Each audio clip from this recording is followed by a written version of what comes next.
1964 में ही कृषि मंडियों की संरचना भी तैयार की गई। एग्रीकल्चर मार्केटिंग एक्ट बना 1961 में, पर एनफोर्स हुआ 1964 में। और क्रॉप वाइज भी कई सारी मंडियों का डेवलपमेंट होना चालू हुआ। हमारे यहाँ मंडी राजस्थान में मथानिया डेवलप हो रही थी, टोंक डेवलप हो रही थी, और अगर मीठी मिर्ची के नाम से तो यहाँ जयपुर के आसपास चौमू, तो उस समय हमारे राजस्थान की पैदावार कुल मिलाकर के 3 लाख टन थी, और उसको बढ़ के आज देखिए हम 60 लाख टन सरसों पैदा करते हैं। पाकिस्तान से जो आए उनको व्यापार करने की स्वतंत्रता थी, उनको स्वतंत्रता रही, परंतु कहते हैं सर्वाइवल फॉर द एग्जिस्टेंस, कि वो कैसे भी आगे अपना बिजनेस करें, 2 पैसे कमाएं। तो उन्होंने वो सारे जितने भी नॉर्म्स थे वो सब ब्रेक कर दिए। हम तो हमेशा ये कह के चलते हैं व्यापारी में है कि जिससे कुछ मांगना हो उससे कभी भी तेज नहीं बोलना। हमें तो ये जन्म घुटी दी जाती है।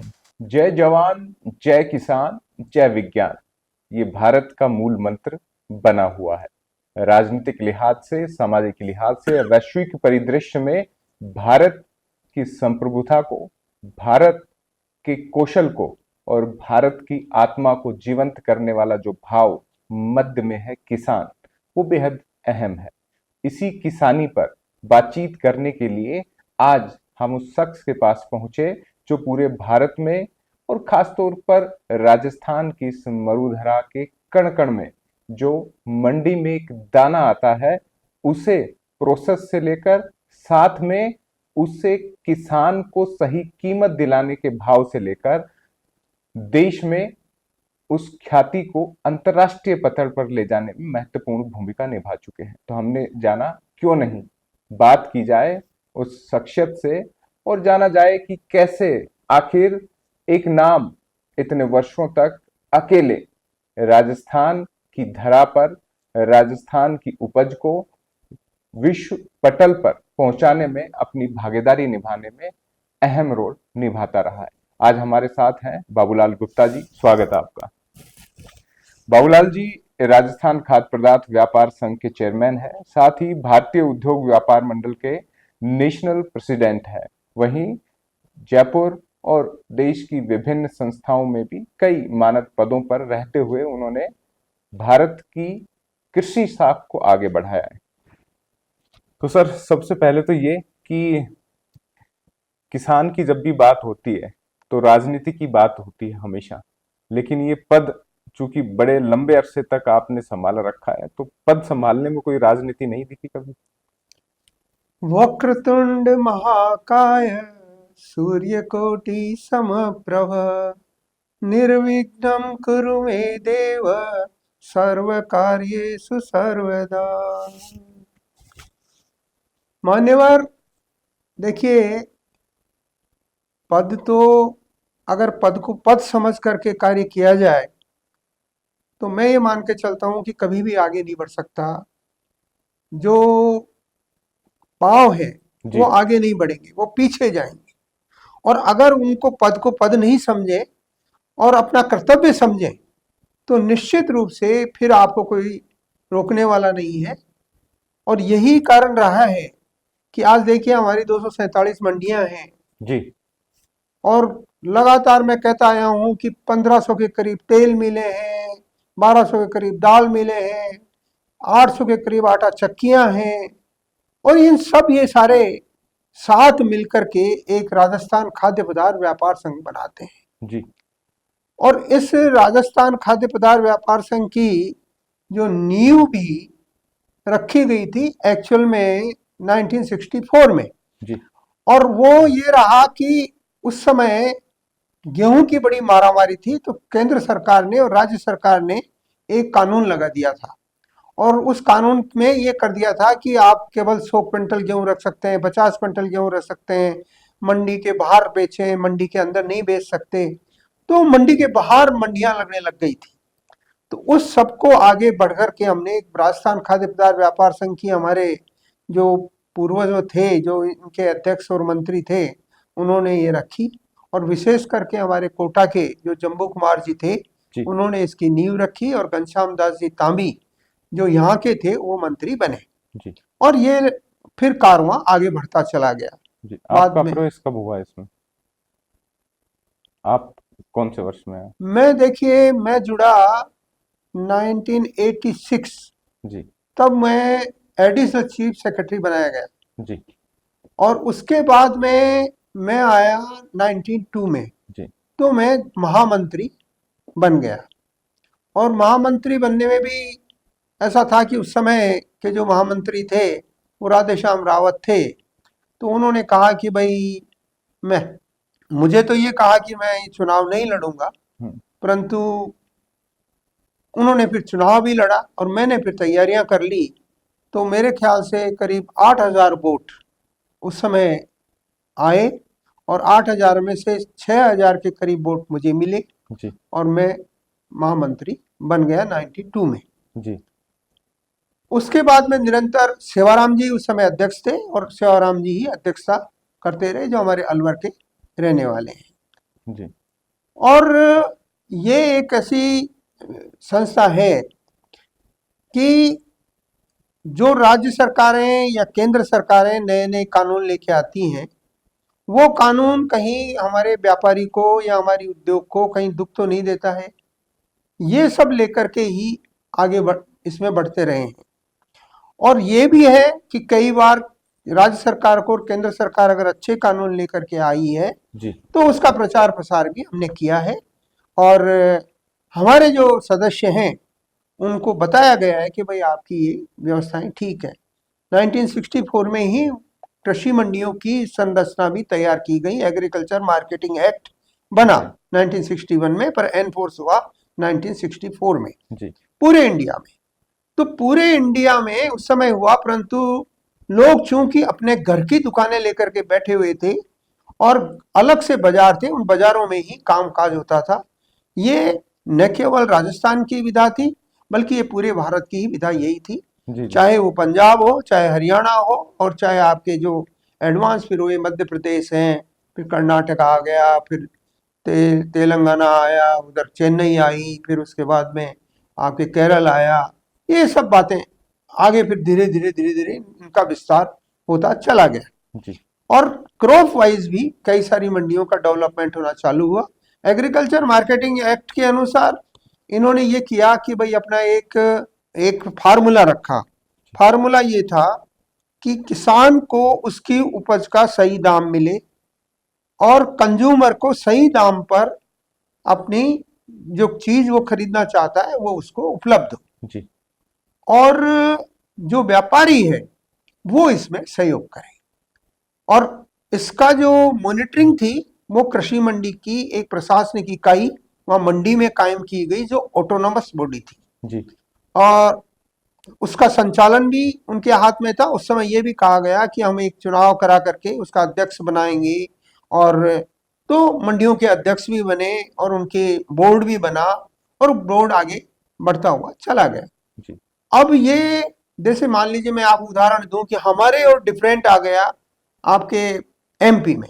जी हमारी मंडी में तो कच्चा आड़तिया और पक्का आड़तिया दोनों का कंसेप्ट रहा, परंतु वहां पर यह कंसेप्ट नहीं रहा और वहां कच्चा आड़तिया जैसी कोई विधा नहीं रही। तो उन्होंने कहा कि साहब हम सीधे मंडी का जो सेक्रेटरी है वो बोली लगाएगा और बोली लगा करके ऑक्शन करेगा माल किसान का, और खरीदार खरीदेगा और अपना भेजेगा।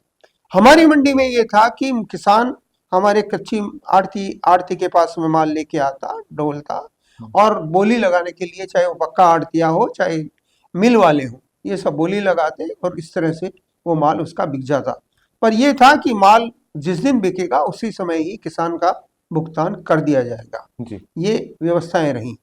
और पक्के आड़ती की ये रही कि पक्का आड़तिया वहाँ माल देखता, माल देख करके बोली लगाता, बोली लगा करके अपना माल भर के और ट्रक में रवाना या रेल में रवाना करने की व्यवस्थाएं रही। जी शुरुआती में मेरे को अच्छी तरह याद है कि दो मंडियां बहुत तेजी से विकसित हुई थी, एक कोटा और एक गंगानगर, और दोनों का ही माल या तो साउथ जाता था, तो सब ट्रेनों के मार्फत जाते थे।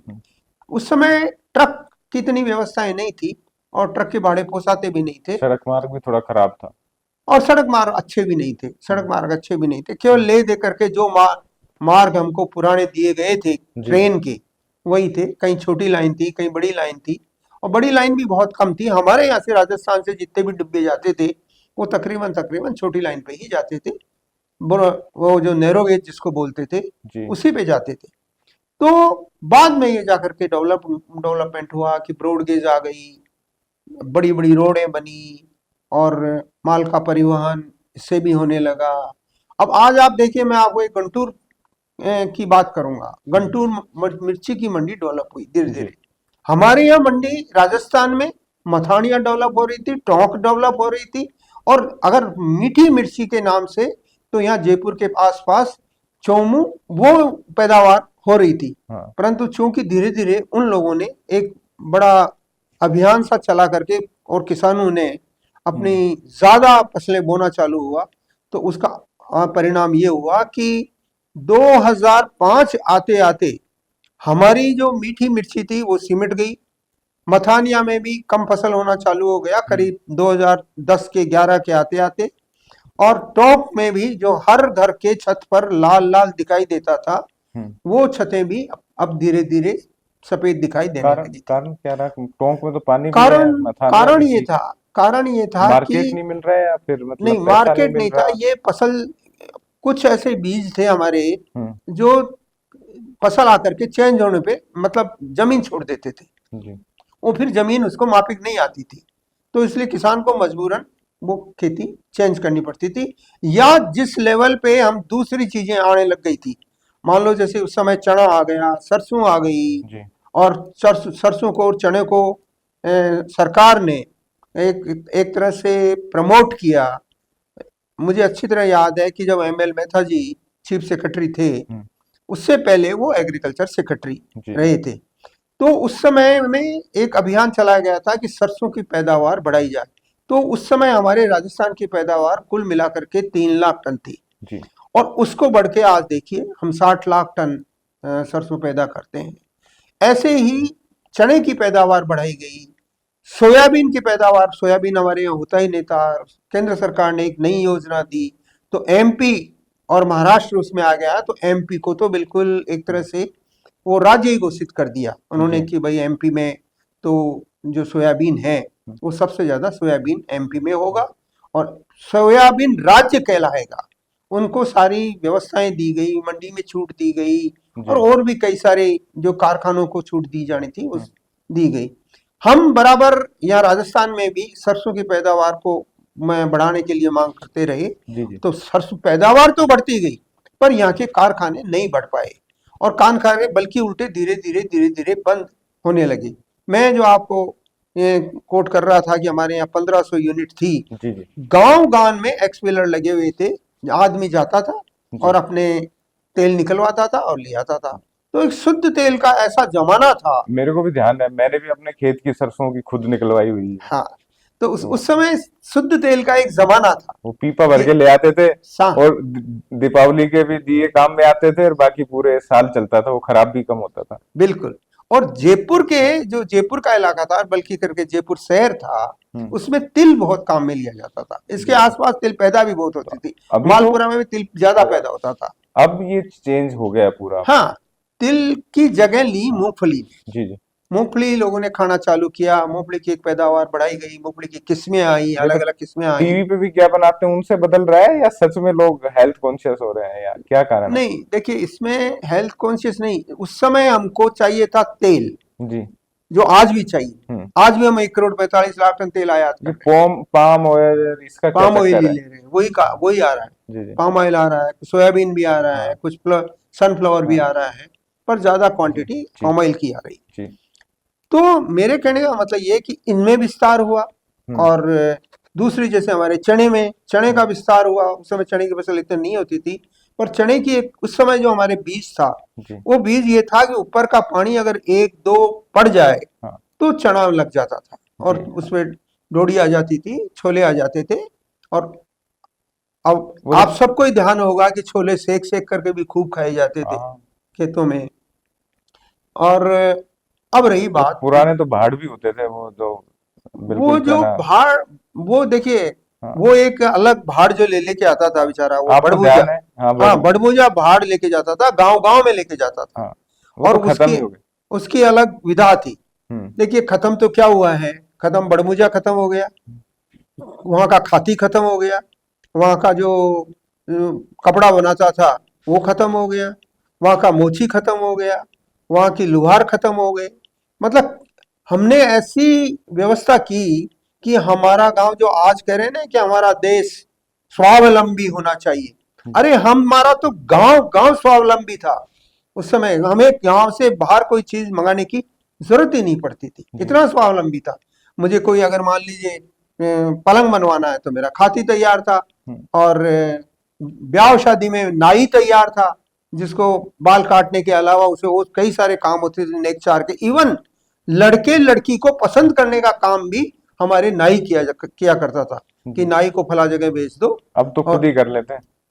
हाँ, अब तो लड़का लड़की खुद ही पसंद कर लेते हैं। आपका क्या मानना है, एक बार थोड़ा सा अलग हटके इस व्यवस्था पे आप क्या सोचते हैं, क्योंकि आप समाज का प्रतिनिधित्व भी कर रहे हैं। देखिए, स्पष्ट बात यह है कि आज की तारीख में जो लोग अरेंज मैरिज करवाने में इंटरेस्ट लेते थे, हमारे बड़े बुजुर्ग, जी। उन्होंने ये काम छोड़ दिया। और उसका परिणाम ये हुआ है कि आज मेरे यहाँ या मेरे पड़ोस में, या लड़का भी बड़ा हो रहा है कि कितने साल का हो गया, कि 30 साल का हो गया, 32 साल का हो गया, लड़की नहीं अच्छी, क्योंकि वो उसको बताने वाला कोई नहीं है कि इस घर में भाई तेरी बड़ी लड़की बड़ी हो रही है और इस घर में लड़का बड़ा हो रहा है। जो एक व्यवस्था थी हमारे यहाँ जी। पहले, हमारे बड़े बुजुर्ग यही काम करते थे कि भाई फलाना के ये बच्ची है और फलाने के ये लड़का है और संबंध करवा। अब आई इसकी व्यवस्था में कि जैसे जैसे एजुकेशन ज्यादा आई तो लड़का और लड़की साथ पढ़ने लगे, को एजुकेशन आई, लड़कों में एक दूसरे में समझ आई। तो जब तक उनकी अपने शादी की उम्र 22-23 तक रखी, तब तक अरेंज मैरिज होती रही। और जैसे ही ये शादी की उम्र बढ़ने लगी, 26 हो गई, 28 हो गई, 29 हो गई, 30 हो गई, तो ऑटोमेटिक ही ये शिफ्ट होने लग गई। और तो मैं तो ये जानना चाहता हूँ कि लव मैरिज आपके हिसाब से ठीक है अभी? हाँ, मेरे हिसाब से कोई आ, खराब भी नहीं है। और दूसरी बात ये कि आज की आवश्यकता भी है। अगर आदमी एक दूसरे को पसंद करके शादी नहीं करेगा तो कंवारा ही रहेगा। हाँ, वैसे आज के ये तो बड़ी बात कर दी आपने। तो फिर कंवारों की तादाद हरियाणा में तो बढ़ी हुई है, ऐसे नहीं, सुनने में आया। राजस्थान में बढ़ रही है। अच्छा। राजस्थान में हाँ। बढ़ रही है।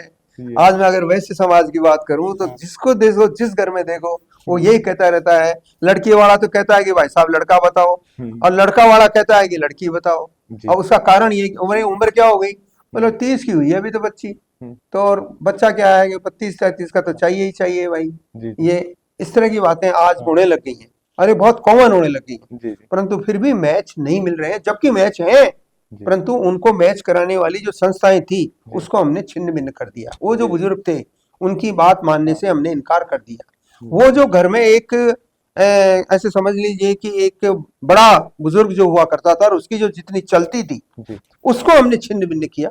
अब शायद हो सकता है ये एजुकेशन के कारण हुई हो, और या ज्यादा ज्ञान विज्ञान आ गया हो उसके कारण हुई हो, या फिर समय की मांग हो। जी। जी। तो दो तीनों ही बातें हैं। बिल्कुल। तो इसलिए मेरा कहना तो यही है कि भाई आप ये जितनी भी व्यवस्थाएं, जैसे शिक्षा है, शिक्षा में मुझे अच्छी तरह याद है कि इस जयपुर के आसपास गांव में स्कूलें ही नहीं थी जब मेरा समझ लीजिए बचपन गुजर रहा था, 57-58। मैं यहाँ पास ही हाथोस गांव का ही रहने वाला हूँ, दूर से तो उठे हुए हैं शेखावाटी से, पर हम इसी गांव के रहने वाले हैं। इस गांव में स्कूल नहीं थी, मुझे पढ़ने जाना पड़ता था सिरसी, 4 माइल रोज जाना, रोज सुबह दूसरी क्लास का बच्चा, तीसरी क्लास का बच्चा, और जा रहा है, सुबह जा रहा है, शाम को जा रहा है, तो कठिन शिक्षाएं थी। अब धीरे धीरे शिक्षा में बढ़ाव आया है, आज बड़ी बड़ी कॉलेजेस खुली हैं, बड़ी बड़ी समझ लीजिए कि यूनिवर्सिटीज बन रही हैं, यूनिवर्सिटीज ऑटोनॉमस यूनिवर्सिटी की बाढ़ आई हुई है। और यूं मैं तो यूं कहूंगा कि एक बात मुझे और खल रही है जो आपसे अंकित जी शेयर करना चाहूंगा, कि आज हमने इतने सारे इंजीनियर तैयार कर दिए और नौकरी नहीं है। पहले हम खाली बीए वाले की बात करते थे, मैट्रिक वाले की बात करते थे कि यार मैट्रिक पास कर लिया, छोरे को इसको नौकरी लगाओ कहीं, या इसको कोई बिजनेस लगाओ, ये करो। अब वो शिफ्ट हो गई बीए में, फिर एमए में। तो हुआ क्या, हुआ ये कि हमने ये प्रचार तो कर लिया कि एजुकेशन बहुत जरूरी है, एजुकेशन चाहिए, तो गांव का बच्चा भी बेचारा भाग दौड़ करके उठ के आया, जयपुर में रहने लगा, या जो पास के जो कस्बे थे, जिन गांवों के पास कस्बे थे उनमें गया, और वो उसने परंतु बन गया इंजीनियर। अब इंजीनियर के लिए नौकरी नहीं है। तो हमारे यहाँ ये एक बहुत बड़ा संकट उत्पन्न हो गया है सोसाइटी के सामने, कि इस बच्चे को अगर आपने रोजगार नहीं दिया तो फिर ये कुछ भी करने के लिए आमादा होगा। जो आपने देखा होगा आज कि साहब वो चैन छीनता हुआ कौन पकड़ा गया, बोले जी ये तो इंजीनियरिंग कॉलेज में पढ़ रहा है, ये दूसरा काम कर। तो ये व्यवस्थाएं सोसाइटी ने छोड़ दी, सोचना छोड़ दिया इस संबंध में। जी जी जबकि हम मिलकर के सोचते थे कि बच्चे को पढ़ाना है, उसकी हम्म, शिक्षा करनी है, या उसको व्यापार करना है, या उसको नौकरी दिलवानी है। जी ये एक सोसाइटी का एक बहुत बड़ा काम था, वो जी हमने छोड़ दिया, और छोड़ने का आज परिणाम आप देख रहे हैं। ये सारी तो चीजें हो रही हैं। चीजें ये आपका अनुभव बोलता है, लेकिन हमने सोचा कि जो आपके चाहने वाले हैं, आपको संघर्ष करते हुए जिन्होंने देखा है, जिन हकूक के लिए आपने लड़ाई लड़ी है, सरकारों से मंडी हितों के लिए, किसानों के लिए काम करवाया है, तो हमने सोचा आखिर बाबूलाल गुप्ता हैं कौन, उनको इसके जरिए बताएंगे। तो हम अब असल में शुरुआत तो अब से करते हैं। तो चूंकि हाथोज गांव से रहे आप और शेखावाटी का मूल रहा, जयपुर में अब आप पूरी तरीके से रच बस गए हैं, लेकिन दिल्ली तक लगातार आपकी दस्तक रहती है। तो सबसे पहले तो कुछ बचपन के बारे में बताइए कि आखिर बचपन कैसा था, क्या कठिनाइयां थी, देखिए, कैसा परिवार था। बहुत ही कठिन परिश्रम से हमारे परिवार की व्यवस्थाएं चल रही थी। यद्यपि शुरू में हमारे यहाँ बोरगत का काम होता था, जी परंतु एक कानून ऐसा आया उस समय, और जमीनें भी हमारे पास काफी थी, तो जमीन का तो ये आ गया कि जमीन जिसकी जोते जिसकी। हाँ जी तो वो कानून में वो जमीनें हमारी सिमट गई। और फिर एक कानून आया कि ये बोरगत को, मतलब जो उधार दिया जाता था, जी वो उधार देने के लिए कोई बाध्यता नहीं रहेगी। हम्म, और उसका परिणाम ये हुआ कि हमारे यहाँ जितने भी उधार दिए हुए थे लोगों के, हम्म, नहीं तो व्यवस्था ये थी कि उसके यहाँ अगर मान लो नुक्ता करवाना है तो हम करवाते थे, शादी करवानी है तो हम करवाते थे, या जामना करवाना है तो हम करवाते थे। ये सारी व्यवस्थाएं हमारे यहाँ से संचालित होती थी एक तो फ्रेमवर्क में। कहते क्या थे इसको वर्ड में, जैसे कई कई जगह बोरा जी कहते थे, हाँ, साहूकार, वो सेठ, क्या क्या कहते थे। बस हमारे गांव में सेठ साहब ही कहते थे जी कि सेठ साहब यो करोगे, सेठ साहब यो करोगे, बस यही यही व्यवस्था थी। जी जी और हमारे यहाँ एक व्यवस्था और थी कि जो ये जो इनके ठाकुर साहब का जो जी हासिल था, जी किसानों से जो हासिल आता था, जी वो भी हमारे यहाँ तुलता था, और हम कामदार भी कहलाते थे। जी उसमें इनके कामदार भी थे, परंतु वो अलग एक व्यवस्था थी हम्म, कि हमारे पिताजी वो प्रजा मंडल से जुड़ गए, तो वो सारी व्यवस्थाएं एकदम अच्छा, छिन्न भिन्न हो गई थी। परिवार थोड़ा मतलब संकट सामाजिक में आ गया, राजनीतिक चेतना का साथी था। संकट में आ गया, तगड़ा संकट में आ गया हाँ उस समय। हमारे सारा बिजनेस भी, हमारे जो ठाकर थे उन्होंने रोक लगा दी, और ऐसे समझ लीजिए कि एक बार तो ये कह दिया गया था, वो तो 1947 के कुछ महीनों पहले ही ये हम्म, व्यवस्था हुई थी, नहीं तो हमको ये कहा गया था भाई गांव आप छोड़ के चले जाइए, तो जी गांव के बाहर अपना व्यवस्था कीजिए। खैर एनी आओ, उसके बाद में, अब मैं आपको बता ही रहा था कि मेरी एजुकेशन, मेरे गांव में स्कूल नहीं था, तो सिरसी के पास में स्कूल था, तो मिडिल तक की मेरी एजुकेशन वहाँ हुई। तो उस मिडिल समय के सब्जेक्ट क्या होते थे, मतलब ऐसे कोई इंग्लिश पढ़ाई सोलह जाती थी या फिर मतलब इंग्लिश छठी से, संस्कृत। छठी क्लास से, अच्छा, वो छठी यही क्लास, व्यवस्था थी। हाँ छठी क्लास से हम्म, इंग्लिश पढ़ाई जाती थी। जबकि अजमेर में उस समय तीसरी क्लास से इंग्लिश पढ़ाई जाती थी, जी और हमारे यहाँ छठी क्लास से इंग्लिश पढ़ाई जाती थी। हिंदी थी, और भूगोल थी, सामाजिक ज्ञान था, यही सब सब्जेक्ट तो थे। अब तो और सब। इसके अलावा ड्राइंग था। जी, हाँ, आप किस में बेस्ट थे या हाँ, सब में। मेरा ऐसा कोई बहुत ज्यादा बढ़िया, क्योंकि मेरा खुद की लाइफ इतनी स्ट्रगल थी कि जी मैं, जैसे मैंने आपको बताया कि मैं पढ़ने जाता था, 2 माइल जाना, हाँ, 2 माइल वापिस आना। उस समय जोश हाँ, रहता है। और सुबह सुबह निकलना पड़ता था जी बच्चों को दही रोटी खा करके। हम्म और सब हमारे गांव के सारे लोग जाते थे, जी सारे बच्चे ऐसे ही जाते थे। उनमें से एक हमारा तो साथी था जो बाद में यहाँ आके आईजीबी होकर रिटायर्ड कोई हुआ कोई है, गुरु रामानंद गुरु शर्मा। जी याद है, कोई कोई ऐसा जो डांट जबरदस्त देता हो या। प्यार गुरु होता है। जी देखिए ऐसे थे, शंकरलाल जी थे, जी वो हमारी स्कूल के बाहर एक नीम था, जी। उस नीम से बैत तोड़ के लाते थे वो और उन लचकदार होती है थोड़ी। लचकदार होती थी, और वो ये बस, अनुभव हमारा भी हाँ, है, इसलिए मैंने कहा कि नहीं वो लचकदार ऐसी होती थी, हाँ और वो बस वो एक ही शब्द बोलते थे, क्यों रे कट गए हो, और एक शर्ट। जी बस उसको ये पूछना नहीं कि कोई जी सब्जेक्ट नहीं आ रहा है, या कोई किसी में कमजोरी है या कुछ है। जी मैथमेटिक्स हमारी ठीक सबसे ठीक रही है, क्योंकि जी जी परिवार में भी मैथमेटिक्स का, अब उस समय हमारे को अलग से मैथमेटिक्स भी सिखाई जाती थी, उसमें था पौआ, अद्दा, पौना, जी सवा, डेढ़ा, डम्मा, हम्म, ये एक व्यवस्था थी उस मैथमेटिक्स की। जी तो व्यापार में कहीं भी आपको ये न कैलकुलेटर करने की जरूरत पड़ती थी, पहले और होता था हाँ, कैलकुलेटर। नहीं कैलकुलेटर तो नहीं था, परंतु वो कागज पे करते रहते थे, तो बहुत जी कम लोग होते थे जो हाँ कागज पे करते थे। जी जी बाकी बस ऐसे ही मुंह जबानी अपना किया और हम्म, हो गया। और ऐसे ही जो वो जो थे, एक अदन्ना चलता था, एक गोल गोल वो था, पैसा, जी तो उसमें बीच में छेद होता था, एक डबली पैसा हुआ करता था, फिर उसके बाद मदन्ना होता था, फिर इकन्नी होती थी, फिर दोन्नी होती थी, फिर चौवन्नी, और फिर अट्ठन्नी, और फिर रुपया। जी। इस तरह से सिस्टम था। तो कीमत कहते हैं अभी तो रुपये की गिर रही है, लेकिन उस वक्त 1 रुपये मतलब। देखिए मैं ये मान के चलता हूँ कि वाकई बात ये सही है कि रुपए की कीमत गिर रही है। रुपए की कीमत इसलिए गिर रही है कि आज वो जो कलदार है, जो उस जी समय कलदार हुआ करता था, चांदी का कलदार, जी वो अभी 1000 रुपए का है, 1200 रुपए का, अभी तो और ज्यादा हो गया। जी जी होगा अभी करीब। चांदी का बढ़ा है भाव, तो और हाँ ज्यादा हो गया। जी।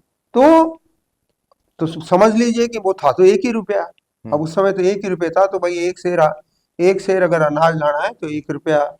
एक आने एक आने का 3 किलो तक अनाज आ जाता था, जी 1 किलो का 3 किलो तक।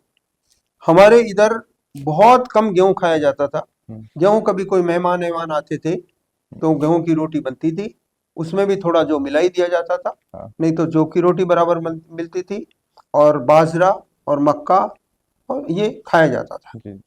ऐसे ही अब तो वापस श्री अन्न आ गया, हाँ, प्रधानमंत्री अब ले आए कि भाई श्री फिर अन्न भी तो। हो गया, और हमें अमेरिका ये सिखा रहा है कि भाई ये मिलेट है जो बहुत गुणी है, इसमें काफी सारे गुण हैं। तो इस जी बोल करके ये था। उसके बाद में मेरी सेकेंडरी में हमारी स्थिति और आर्थिक स्थिति और कमजोर हुई, तो मुझे संस्कृत स्कूल में भेज दिया गया, जी जी और वो था महापुरा। जी और यहाँ वहाँ हमारे जो गांव था उससे 5 कोस, हम्म, तो हर महीने 15 किलो आटा, 2 किलो अपने ये क्या बोलते हैं बूरा, जी और 1 किलो घी और दाल, ये सब सिर पे रख करके जी और वहां ले जाया जाता था। और वहां पर एक हॉस्टल बना हुआ था, उसमें एक ब्राह्मण बैठते थे, वो हमको खिलाते थे सेक करके। हमारी उस ऐसे समझ लीजिए कि उस संस्कृत स्कूल में भी आ, काफी अच्छे बच्चे उस समय निकल के आए थे, जी जो आगे जा करके काफी उन्होंने तरक्की की। हमने जैसे ही वहां से मैट्रिक हम पास प्राइवेट किए, हम्म, और प्रवेशिका जी वो वहां से हमने पास की संस्कृत कॉलेज के हिसाब से। जी और फिर हम ये आकर के यहाँ भर्ती हुए राजस्थान कॉलेज में। हमको पता चला कि राजस्थान कॉलेज जी जो ब्रिलियंट स्टूडेंट है उनको ही लेता है, हम्म, तो हमने भी वहाँ, हमारे उस समय न तो हमको राय देने वाला कोई रिलेटिव था, न कोई हमारे घर वाले थे, न कोई और था। जो कुछ पढ़ना है तो अपने को खुद को पढ़ना है, जो कुछ करना है तो वो सब कुछ अपने को ही करना है। जी तो फिर हमको जब समझ आई, जी हाँ ये जरूर है कि थर्ड ईयर टीडीसी में आते आते ही हमने यहाँ चुनाव लड़ा जी राजस्थान कॉलेज का। तो अच्छा गांव वाले अलग और हम्म, शहर वाले अलग, जी ये हम गांव वालों के हीरो बन गए और हाँ शहर वाले अलग चलते रहे। तो इनमें से जैसे आदर्श किशोर सक्सेना भी थे, जी और कई सारे जो आईएएस हुए थे उस हम्म, समय, वो सब शहर के लोग थे, शहर की कल्चर से थे। जी इस प्रकार से हमने आकर के फिर यहाँ से बीए किया। तो गांव से शहर में आ गया बंदा एक राजस्थान कॉलेज में, तो राजस्थान कॉलेज तो वैसे ही राजनीति से भरी हुई है। उस समय राजनीति नहीं थी। अच्छा। राजनीति यूनिवर्सिटी में होती थी, जी। राजनीति नहीं थी। हम्म। पर हाँ, ये था कि चुनाव होते थे हम्म। और अच्छे चुनाव होते थे, परंतु वैमनस्यता या वो नहीं था। प्रेम भाव बहुत था, बहुत प्रेम भाव था उसमें। बच्चों में भी बहुत अपना प्रेम भाव रहता था।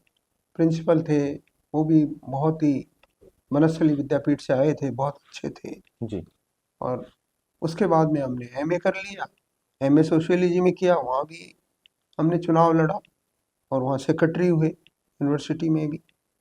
और उसके बाद में 1969 में हमको कहा गया कि भाई आप सर्विस करो। जी। तो हम सोच विचार करने लगे, 2 महीने 3 महीने निकल गए, 2-3 सर्विसेज हमारे आ भी गई कि आप ये बैंक में यहाँ बन जाइए, आप यहाँ कर लीजिए, आप यहाँ कर लीजिए। तो हमने कहा हम तो बिजनेस करेंगे। हाँ। और 1969 में हमने पहली बार इस चांदपुर अनाज मंडी में अपनी दुकान खोली, जी। अनाज की। क्या, क्या मतलब सारे अनाज मिक्स सारे ग्रेन? अनाज, सारे अनाज, अच्छा। सारे अनाज। तो प्रॉफिट था उस और वक्त? नहीं, ऐसा था कि हमको कुछ समझ नहीं थी जी। कि क्या करना है। हाँ। हमारा खाली एक जुनून था हाँ। कि हमको बिजनेस करना है। और चूंकि और सारे बिजनेस में हम ने बिल्कुल भी नहीं समझ पाएंगे, हम्म। इसमें इतना समझ लेंगे कि ये क्विंटल का ये भाव है, इसका ये है, इसका ये है, यहाँ से आएगा, वहाँ से जाएगा, ये आएगा। तो शुरू शुरू में हमने जैसे कच्ची आड़त जिसको बोलते हैं, वो जी। लोगों से आना चालू हो गया। कच्ची आड़त क्या होती है? कच्ची आड़त का मतलब किसान सीधा माल हमारे यहाँ लेके आए ठीक है। और हम उसका माल बेचे। पहले नियम कायदे भी कड़े इतने ज्यादा नहीं थे कि भाई हाँ किसान को फायदा मिलना चाहिए, सीधी बात नहीं, देखिए, एक्चुअल में आदमी के मन में बेईमानी नहीं थी, आदमी बहुत ईमानदार थे। है। जी। ये जो बात की जो विधाएं चली है ना, हम्म। वो एकदम आदमी को गड़बड़ा गई। और आदमी के खर्चे बहुत कम होते थे। आप ये समझिए कि मैं एक दुकानदार था, चांदपुर मंडी में था, साहूकार उस समय हम लोग कहलाते थे। जी। जितना पैसा चाहे हमको ला करके दलाल देते थे कि साहब आप, मैं मांगता कि 1 लाख लेके आओ तो 1 लाख लेके खड़ा करता, खड़ा। जी। मुझे किसी बैंक में जाने की जरूरत नहीं पड़ती थी, जी। पैसा दे देते। तो उस समय ये व्यवस्था थी क्योंकि आदमी ईमानदार था। जी। चलती रही धीरे धीरे, फिर हमने इसका थोड़ा सा टर्न किया। हम राइस जो है पूरे इंडिया में भेजने लग गए। तो हम, हमारा लदान होता था यहाँ सवाई माधोपुर से और जी। सीधा सिलचर और आसाम हमारा ज्यादा क्षेत्र बन गया चावल था। ने तो सुभाष चंद्रा जो जी मीडिया के मीडिया टाइकून है उनकी जिंदगी बना दी थी, ऐसा सुना था। तो आपकी जिंदगी में क्या बदलाव लाया? देखिए, बदलाव यही था मेरा हाँ। कि मैंने एकदम से, जो ऐसे समझ लीजिए कि मैं पूरा मेरा टर्नओवर कुल मिलाकर के 20-25 हज़ार रुपये साल का जी। हुआ करता था, वो एकदम से 5 लाख 10 लाख का टर्नओवर पे आ गए। जी। और रैक, जैसे मान लीजिए यहाँ से रैक, उस समय रैक बड़ी नहीं होती थी, जी। 25 डिब्बे होते थे, हम्म। छोटी डिब्बे होते थे। हम्म। पर रैक जाती थी पूरी कि यहाँ से आप सिलचर जा रही है, गुवाहाटी जा रही है जी। या करीमगंज जा रही है, इस तरह से। तो पहले तो किसी का बैक सपोर्ट था? बैक सपोर्ट किसी का नहीं था, बैक तो सपोर्ट फिर नहीं हुआ जो किसी पूंजी का। लगी, क्योंकि किसान पूंजी, तो आ पूंजी, रहा है उसको पैसा हाँ, देना ही होगा। पूंजी, किसान का ये कायदा था हमारे यहाँ, जो खरीदार थे जी। उससे होते हैं भाई 2 टके काट के आप कैश ले लो। हाँ। तो हम उससे 2 टके काट के अपना कैश लेते, उसको चुका देते। उस समय इनकम और टैक्स या कोई एजेंसी ऐसी चीजें नहीं होती इनकम थी, टैक्स अब था, तो? इनकम टैक्स था। तो अब तो? पर तो 3 हज़ार रुपये अगर आपकी टर्नओवर हो गया जी। जी। तो आपको इनकम टैक्स के लेने पड़ते थे जी। कागज। हुआ करते थे, वकील वगैरह अपना करते रहते थे, चार्टर्ड हम्म। अकाउंटेंट। बाद में तो ये चार्टर्ड अकाउंटेंट हमारे जो सुनील जी हैं, उनके हाँ। पिताजी थे, जी। वो हमारी जब डिस्कशन चलने लगा तो वहीं बैठे रहते थे हमारी दुकान पे। जी। जी। एक बात हमेशा आती है कि फायदा किसान को मिले। आप तो चूंकि आपकी शुरुआत एक व्यापारी के रूप में हुई, तो क्या किसान कभी लुटा है क्या इस चक्र में, या किसान को उसकी जो उपज है उसका सही मूल्य देने में खुद व्यापारी आगे रहे? मंडी में देखिए, मंडी में जो आ गया, जी। वो जैसे हमारे ये चांदपुर मंडी थी, यहाँ 5 लोग थे हम्म।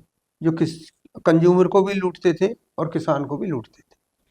पर उनकी पीढ़ी पे वो जबरदस्ती झपट करके ही किसी को, जैसे मान लो गाड़ी आ रही है, उस जी गाड़ी वाले को अठन्नी दे दी और अपने यहाँ ले जा करके खड़ा कर दिया। जी। अदरवाइज ये था कि जिसकी पेढ़ी पे हम्म। जो किसान आया उसके उसके साथ में कोई कोई किस तरह की कोई लूट नहीं होती थी, जी। बिल्कुल क्लियर कट था कि भाई ये बाप। और उसमें 2 पैसा आदमी को मिलता था और 2 पैसा लेकर के संतुष्ट होता था व्यापारी मतलब कि भाई संतोषी सदा सुखी का भाव है। संतोष ही सदा सुखी। ये देखिए आप, इस आप। संतोष वाली जो व्यवस्था है ना, जी ये 70 तक आराम से चली थी। जी जी। फिर 71 में थोड़ी थोड़ी बिगड़ी, पर 75 आते आते क्यों, थोड़ी कारण बिगड़ी। क्या रहा वैसे ही? कारण ये सुविधाएं बढ़ी। कारण हाँ। ये हुआ कि कुछ ऐसे लोग बिजनेस में एंट्री करना चालू कर दिए, हम्म।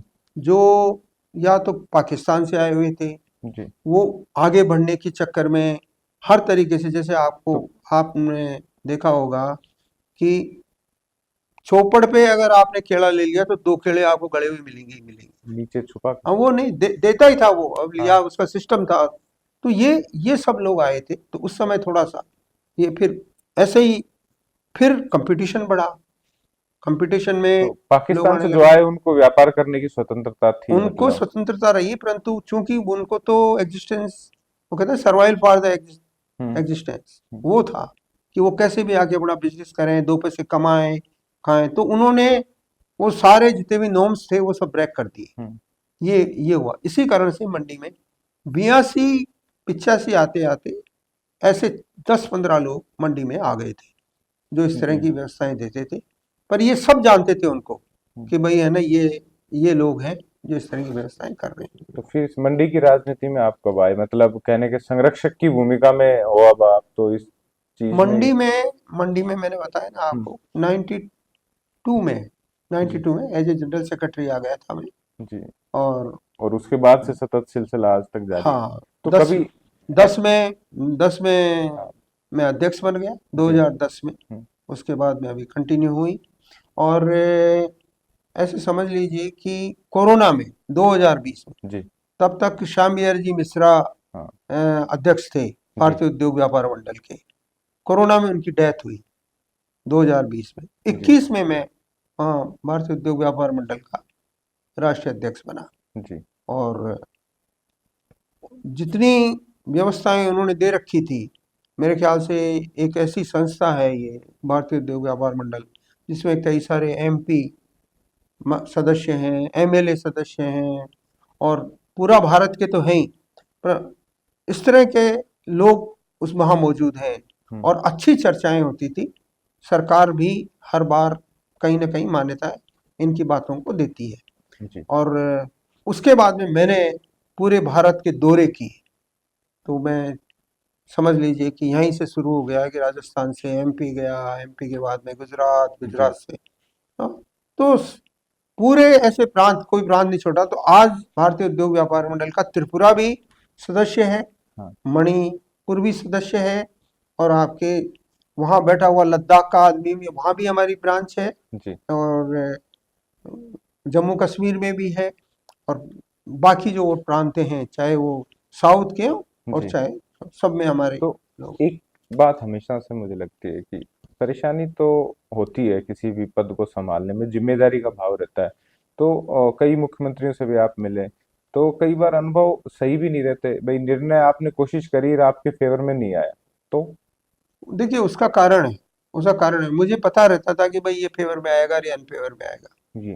तो मैं कभी भी अनुभव से या सरकार से बातचीत में अनुभव से या। मैं कभी भी एग्रेसिव नहीं हुआ। जी लड़ाई अगर मुझे लड़नी है तो मैं सीधा मंडियां बंद करता था। फिर मैं सरकार को नहीं कहता था तो ये कि तो सरकार को नहीं कहता एक था तरफ तो कर एग्रेसिव नहीं था, हाँ, दूसरी तरफ आपने हाँ, पूरा वो सिस्टम ही ब्रेक कर दिया। क्योंकि वो सिस्टम ब्रेक इसलिए होता था, तो हाँ। उनको ये लग जाता था कि भाई इसके पास में ताकत है, ऐसे फालतू नहीं हाँ। बोल रहा है।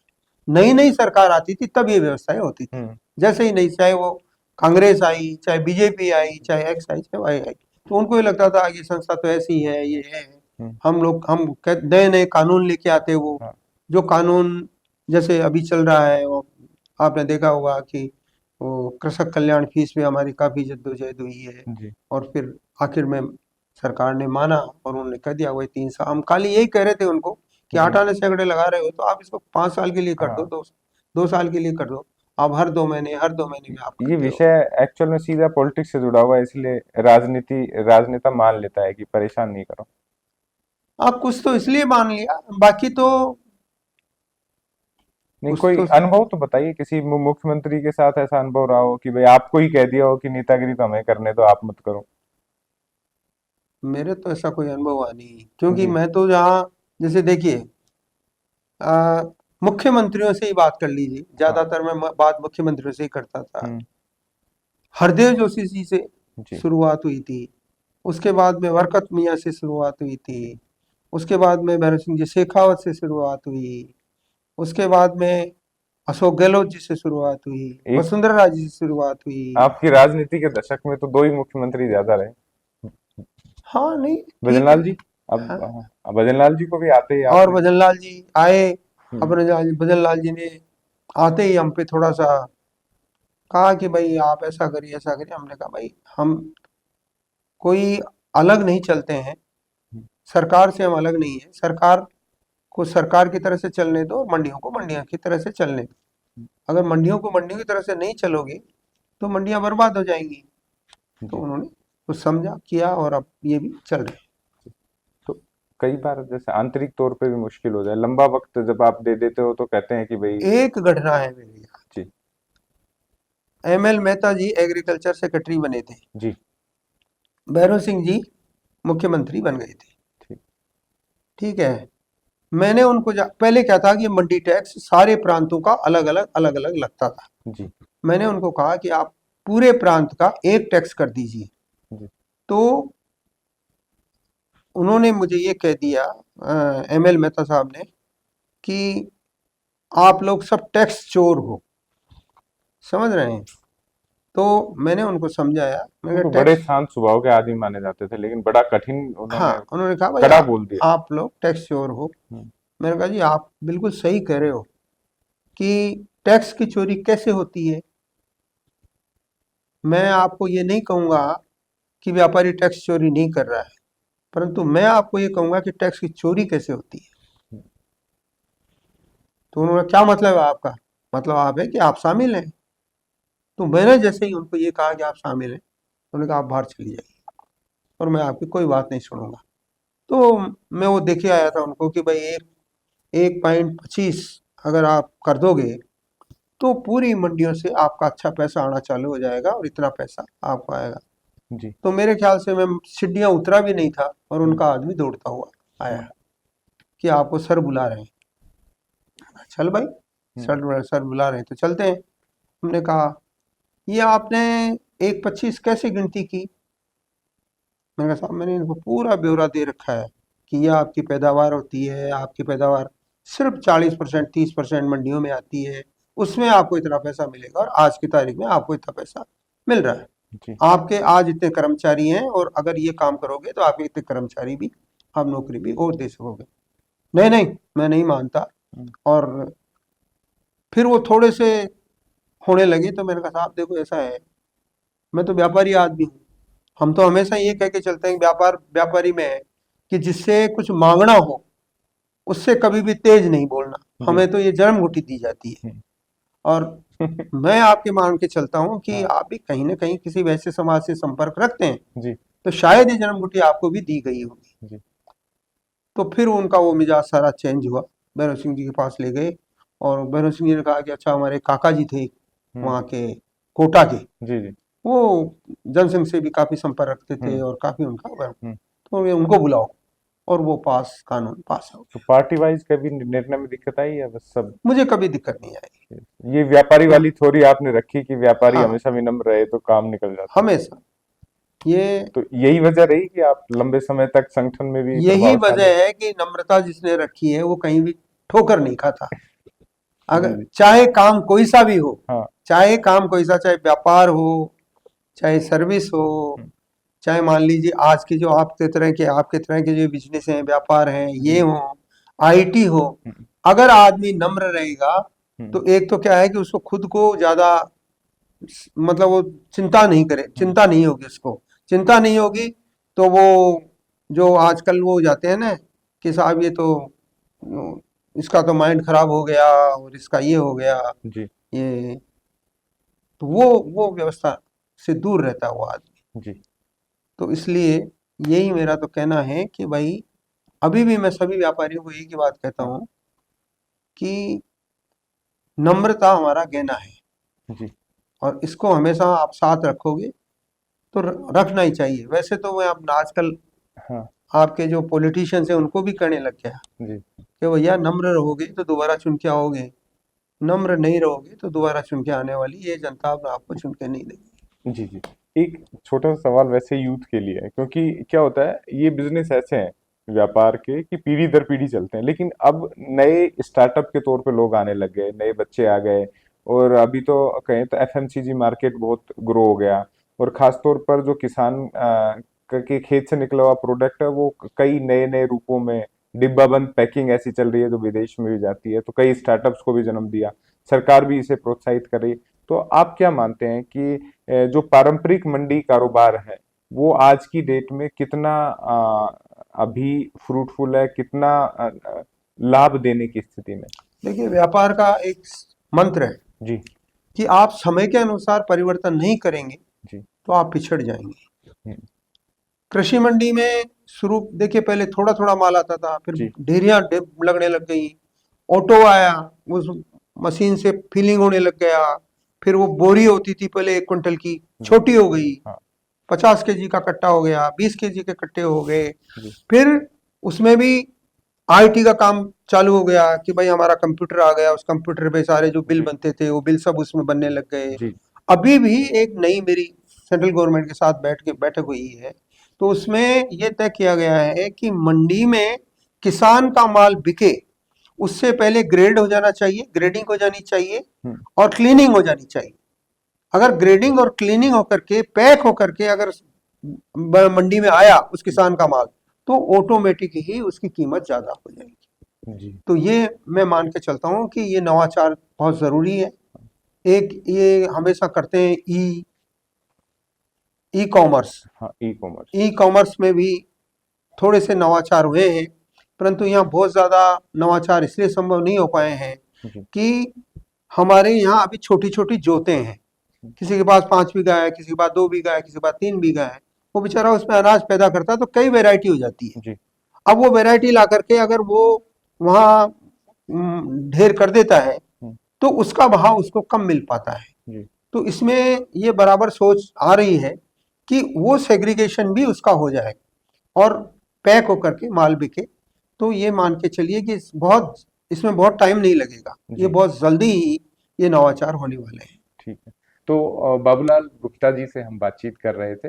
ये बातचीत अंतिम नहीं है, हम विशिष्ट मुद्दों पर मिलते रहेंगे, मुलाकात करते रहेंगे, बातचीत करते रहेंगे और जानते रहेंगे कि कैसे देश आगे बढ़े। फिलहाल के लिए दीजिए इजाजत। नमस्कार।